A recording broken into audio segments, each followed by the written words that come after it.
Itanong mo sa iyong sarili, gaano mo kamahal ang iyong pamilya? Sinasabi ng iba, sa sobrang pagmamahal ko sa aking pamilya, ay lahat ng gusto ng aking mga anak, lahat ng gusto ng aking asawa, ay kaya kong ibigay sa kanila, Ustad. Ganun ko kamahal ang aking pamilya. Ganun ko kamahal ang aking mga anak.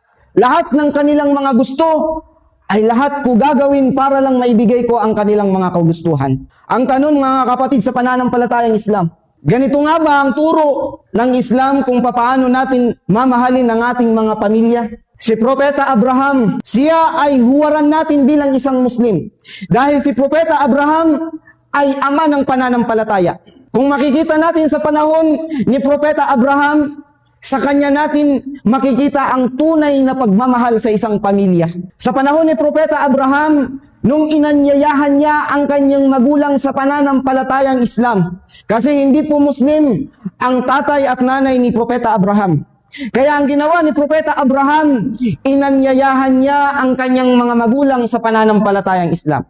Sa kadahilanan, bakit? Ayaw ni Propeta Abraham na maparusahan ang kanyang pamilya sa impyerno. Ganito inilarawan ng mga ulama ang tunay na pagmamahal. Ang tunay na pagmamahal, iiwas mo ang iyong pamilya sa kaparusahan ng Allah subhanahu wa ta'ala. Kung titingnan natin si Propeta Abraham, ginawa niya ang lahat para maiwasan ng kanyang pamilya, especially ng kanyang magulang, ang kaparusahan ng Allah subhanahu wa ta'ala. Ano ang sinabi ni Propeta Abraham na siyang sinabi ng Allah subhanahu wa ta'ala sa banal na Quran? Sinabi ni Propeta Abraham sa kanyang ama, qala ya abati inni akhafu an yamassaka adhabun min ar-rahman fatakuna lish-shaytani waliya. Sinabi ni Abraham sa kanyang tatay, o aking ama, ako ay natatakot sa iyo. Ako ay nangangamba para sa iyo na baka ibigay sa iyo ng Allah ang kaparusahan dahil hindi mo sinamba si Allah, dahil hindi mo niyakap ang Islam, dahil sumasamba ka sa ribulto, dahil sumasamba ka sa mga gawa-gawa lamang mula sa kamay ng tao. Ako'y nangangamba para sa iyo. Ako'y natatakot para sa iyo na baka maibigay sa iyo ng Allah ang kaparusahan at mapabilang ka sa mga syaitan na nandoon sa impyerno ng Allah subhanahu wa ta'ala. Ganito na lamang inilarawan ng Allah subhanahu wa ta'ala ang pagmamahal ni Propeta Abraham sa kanyang mga magulang.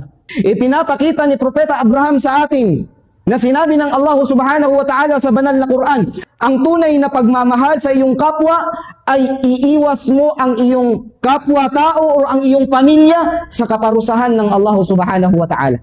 Yun ang tunay na pagmamahal. Marami ngayon ang mga magulang na sinasabi nila na mahal nila ang kanilang anak dahil ang gusto ng kanilang anak maging ganito sila, maging ganyan sila. Maging abogado sila, maging teacher sila, maging engineer sila. Pero hindi alam ng mga magulang na yun na pala yung dahilan para maparusahan ang kanilang anak sa impyerno. Bakit? Dahil sa sobrang abala ng iyong anak sa pagiging engineer, hindi na siya nakapagsala. Nang dahil sa abala ang iyong anak sa pagiging teacher, napapabayaan niya na ang sala. Nang dahil sa pagiging nurse ng iyong anak, nakakalimutan niya ng magdasal kay Allah.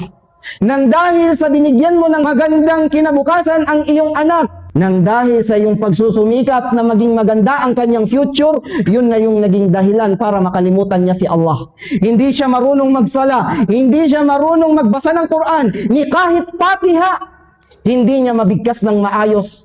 Ito ba ang tunay na pagmamahal? Ganito mo ba mailalarawan na mahal mo ang iyong anak, na ang kanyang buhay, na ilaan niya sa makamundong buhay? Wala na siyang oras kay Allah, kundi lahat na lang sa business, lahat na lang sa trabaho, lahat na lang sa makamundong bagay. Ganito mo ba pinalaki ang iyong anak? Tayo ay mag-isip na baka ganito nga ang maging mangyayari sa ating anak.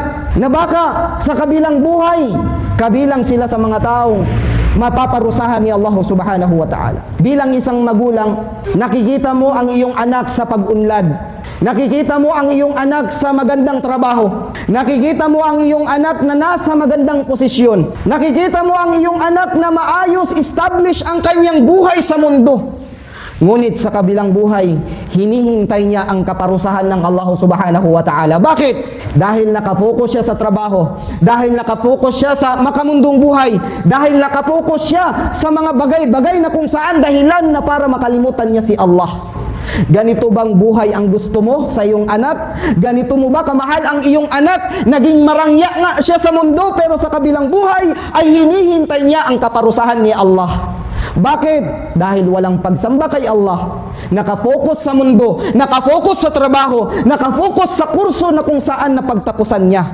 Pero sa kabilang buhay, hinihintay niya ang kaparusahan ni Allah.